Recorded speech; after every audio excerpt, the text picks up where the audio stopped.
यह बचपन कब इतना जल्दी बीत जाता है, पता ही नहीं चलता। यह कहानी कविता और राज की है। दोनों एक साथ एक ही स्कूल में पढ़ते थे। दोनों बहुत अच्छे दोस्त थे। दोनों साथ में खाना खाते, पढ़ाई करते, खेलते कूदते दिन बीत रहे थे। राज और कविता जहाँ खेलते थे वहाँ पर एक पेड़ लगाए थे। वह पेड़ भी कविता और राज के साथ बड़ा हो रहा था। वह दोनों के दोस्ती की निशानी थी। जब भी समय मिलता दोनों उस पेड़ के पास जाते और खेलते।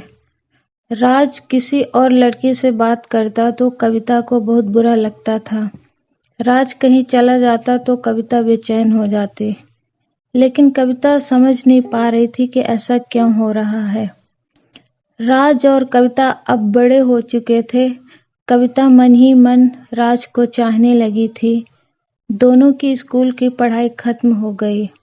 बाकी आगे की पढ़ाई करने के लिए राज विदेश चला जाता है और कविता इंडिया में ही रह के अपने दादी के पास रहकर पढ़ाई करती है। कविता को राज की ये दूरियां बहुत तकलीफ दे रही थी, लेकिन कविता को एक उम्मीद थी कि वह पढ़ाई करके जब लौटेगा और दोनों एक साथ शादी करेंगे।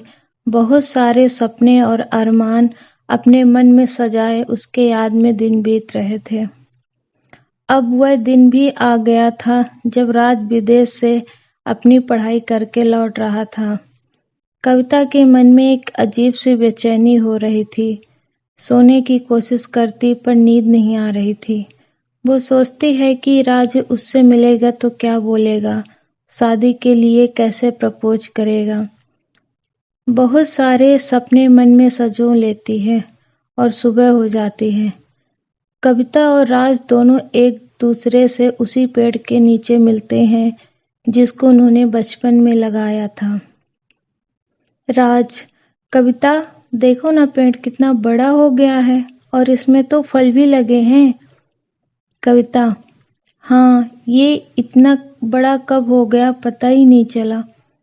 दोनों बातें कर रहे होते हैं तभी अचानक बारिश होने लगती है। दोनों भीग जाते हैं और अचानक बिजली कड़कड़ाती है। कविता डर जाती है। राज को एहसास हो जाता है कि वो डर रही है और उसे सीने से लगा लेता है। कविता सब कुछ भूल के उसके सीने से लिपट जाती है। कविता सोचती है कि अब वह उसको आई लव यू बोल देगी। फोन की घंटी बजती है। कविता फोन उठाती है। तभी राज बोलता है, हेलो कविता, मुझे तुमसे मिलना है, अर्जेंट है। कविता कहती है, मुझे भी तुमसे मिलना है, मुझे भी तुमसे कुछ कहना है। राज कहता है, पहले तुम बताओ। कविता बोलती है, तुम बोलो। कविता बहुत खुश रहती है। उसे लगता है शायद राज उसे पहले आई लव यू बोलने वाला है। राज बोलता है, आयशा का फोन आया था, मैं वापस अमेरिका जा रहा हूँ। वो मेरा इंतजार कर रही है। वो चाहती है कि हम दोनों इंडिया से ही शादी करें। राज की ये बातें सुनने के बाद कविता के पैर के नीचे से जमीन खिसक गई। जैसे तैसे उसने अपने आप को संभाला और आंखों में आंसू नहीं आने दिया। अपने इमोशन राज को एहसास नहीं होने दिया और मुस्कुरा के बोली, ये अच्छी बात है, तुम इंडिया में शादी कर रहे हो। राज बोलता है, तुम शादी में जरूर आना। दोस्तों, राज को कब एहसास होगा कि कविता उससे बहुत प्यार करती है, ये हम जानेंगे कहानी के नेक्स्ट पार्ट में। तो कहानी का दूसरा पार्ट जरूर देखिएगा।